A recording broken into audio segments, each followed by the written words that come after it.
இந்த இறந்தவர்களை அழைத்து பிரார்த்தனை செய்யக்கூடியவர்கள், அவங்களுக்கு வேற விதமான உயிர் இந்த உலகத்தில் இருக்கும் பொழுது எந்த மாதிரி உயிர் இருந்ததோ அதே மாதிரி உயிர் இருக்குதுன்னு நிரூபிப்பதற்காக வேண்டி வேற ஒரு ஆதாரத்தை கொண்டாந்து வைப்பாங்க. என்ன ஆதாரம்னு கேட்டால், இறந்தவர்களை ஜியாரத்து செய்யணும்னு மார்க்கத்தில் சொல்லப்பட்டிருக்கிறது. ஜியாரத்துன்னு சொன்னாலே உசுரோட உள்ள ஆளை போய் பார்க்கறதுக்கு பேர் தான் ஜியாரத்து. சந்திக்கிறேன்னு என்ன அர்த்தம்? சந்தித்தல். ஜியாரத்துனா சந்தித்தல் அர்த்தம். சந்திக்கிறதுன்னு சொன்னாலேயே உயிரோட உள்ள ஆளை போய் பார்த்து தான் என்ன செஞ்சுவோம், சந்திச்சோம்னு சொல்லுவோம். அப்போ அங்கே கபரை போய் ஜியாரத் பண்ணணும்னு ரசூல் ஸல்லல்லாஹு அலைஹி வஸல்லம் சொல்லி இருக்கும் பொழுது அதுலேருந்தே அவங்க உயிரோடு இருக்கிறாங்கன்னு விளங்கலையா? இது பயங்கரமான ஆதாரம். இறந்துட்டாங்க தூங்க வச்சிருக்கிறாங்கன்னு தெளிவான ஹதீஸுகள்லாம் இருக்குது. அதையெல்லாம் கண்டுக்கிறாம இந்த மக்களுடைய அறியாமையை அப்படியே அதை உறுதிப்படுத்துகிற விதமாக இவங்க போலியான வாதங்களை எடுத்து வைக்கிறாங்க. இது சில அறிஞர்கள் கூட, இப்னுல் கையும் போன்ற சில அறிஞர்கள் கூட இது மாதிரியான ஒரு பெரிய ஆர்குமெண்ட் எடுத்து அதெல்லாம் உயிரோடு தான் இருக்கிறாங்க இந்த வருத்தத்தில்.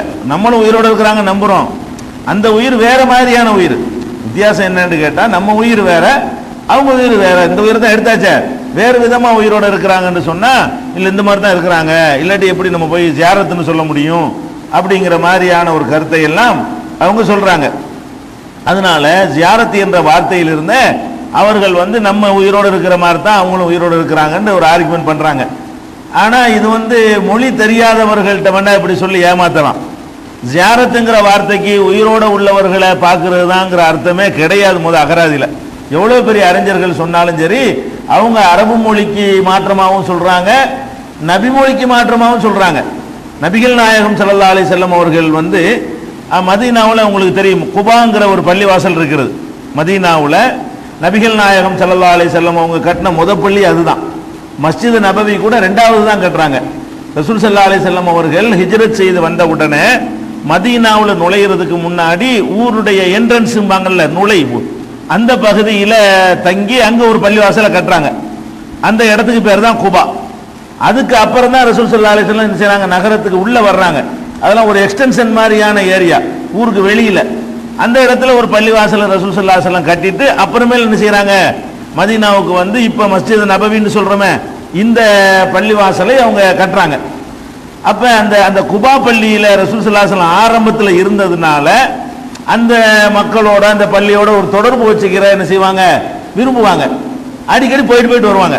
ஒரு வேலையும் இல்லாட்டா கூட என்ன செய்வாங்க, நம்ம முத கட்டின பள்ளிவாசல் ஆரம்ப கால மக்கள் அவங்க அங்கே ஒரு விசிட் அடிச்சுட்டு வரணும் அப்படின்னு சொல்லி நபிகள் நாயகம் ஸல்லல்லாஹு அலைஹி வஸல்லம் என்ன செய்வாங்க, அங்கே போவாங்க. இதை பற்றி புகாரியில் 1192வது ஹதீஸில் வருது, அன்ன ரசூலுல்லாஹி ஸல்லல்லாஹு அலைஹி வஸல்லம் கான யஸூரு குபா ராகிபம் வ மாஷியன். ரசூல் ஸல்லல்லாஹு அலைஹி வஸல்லம் அவர்கள் குபாங்கிற அந்த இடத்துக்கு பள்ளிவாசலுக்கு போவாங்க. ராகிபன் வ மாஷியன், வாகனத்திலையும் போவாங்க, நடந்தும் போவாங்க. நடந்து போகிற தூரம் தானே, ஊருக்கு வெளியிலன்னா நடந்தும் போயிடலாம். சில நேரத்தில் ஒட்டகத்தில் ஏறியும் போவாங்க. அப்படின்னு சொல்லும் பொழுது கான யஸூரு, யஸூருன்னு ஜியாரத்திலேருந்து உள்ள வார்த்தை வருது. அந்த குபாவை ஜியாரத்து செய்வார்கள் அப்படின்னா குபா பள்ளிவாசலுக்கு உசுர் இருக்குன்னு அர்த்தமா? ஜியாரத்துன்னு வார்த்தையை போட்டதுனால உசுர் இருக்குன்னு அர்த்தம் செஞ்சா குபா பள்ளிவாசலை ரசூலுல்லாஹ் ஜியாரத்து பண்ணாங்கன்னு வருது, அதுலேயும் ஜியாரத்துங்கிற வார்த்தை வருது. அப்போ குபா பள்ளிவாசலுக்கு ரூஹ் இருக்குன்னு அர்த்தமா? நம்ம இருக்கிற மாதிரி உயிர் இருக்குன்னு அதுக்கு அர்த்தம். அல்லாஹ்வுடைய ரசூலுக்காக ஜியாரத்துக்கு போனாங்கன்னு நம்ம சொல்கிறத பார்க்குறோம். அதே மாதிரி ஆயிஷா நாயகி சொல்கிறாங்க, முஸ்னத் அஹ்மதில் 23617வது ஹதீஸில் இருக்குது, ரசூல் ஸல்லல்லாஹு அலைஹி வஸல்லம் அவர்கள் மினாவில் இருக்கும் பொழுது, ஹஜ்ஜுக்கு போயிருந்தாங்கல்ல, அப்போ மினாவில் இருக்கும் பொழுது அவங்களுக்கு நான் நறுமணம் பூசி விட்டேன். கபுல யஸூரல் பைத்த, காபத்துல்லாவை அவங்க ஜியாரத் செய்கிறதுக்கு முன்னாடி, காபாவை ஜியாரத்து செய்கிறதுக்கு முன்னாடி நான் நறுமணம் பூசி விட்டேன். மினாவில் இருந்து அப்புறம் காபாவுக்கு ஜியாரத்துக்கு போவாங்க. அதுக்கு கூட தவாஃபு ஜியாராண்டே பேர், ஜியாரத்துடைய தவாஃபுண்டே பேர்.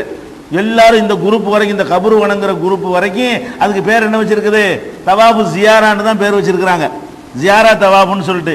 அந்த ஜியாரத்து காபத்துல்லாவை போய் ஜியாரத்து பண்ண போகிறோமே, காபத்துல்லாவுக்கு உசுர் இருக்குதாப்ப? காபத்துல்லாங்கிற ஒரு பில்டிங் தானே, கட்டிடம் தானே, அதுக்கு எங்கே உசுர் இருக்குது? அந்த பில்டிங்கை பற்றி பேசும் பொழுது ஜியாரத்துங்கிற வார்த்தை வருது. கபுல ஜியாரத்துனா விசிட்னு அர்த்தம், அவ்வளவுதான். ஜியாரத்துக்கு அர்த்தம் என்ன, கரெக்டான அர்த்தம் நீங்கள் அரபி டு இங்கிலீஷ் டிக்ஷனரி நீங்கள் பார்த்தா கூட தெரியும். ஜியாரத்துனா விசிட் பண்ணுறது. விசிட்டுங்கிறது ஒரு இடத்துக்கும் போகலாம், ஒரு ஆள் டைம் போகலாம், அது எல்லாமே அது பொதுவான ஒரு அர்த்தம் உள்ளது. இதை வச்சுக்கிட்டு உசுரோடு இருக்கிறாங்கன்னு எப்படிங்க? அது உயிரை எடுத்தாச்சு நல்லா தெரியுது, கொண்டு போகிறாங்கன்னு தெரியுது, அவங்கள வந்து தூங்க வச்சிருக்கிறாங்க நல்லா தெரியுது, எல்லாமே தெளிவாக ஹதீஸில் இருக்கும் பொழுது இதை சுற்றி வளைச்சிக்கிட்டு போய் இந்த தர்காவில் போய் வணங்குறதுக்கு வந்து இப்படி ஆதாரம் காட்டணுமா? இப்படி எல்லாம் காட்டுகிற காட்சியை பார்க்குறோம். அதனால் இதுவும் வந்து சரியான ஆதாரம் கிடையாது. நம்ம சலான் சொல்கிறோம்.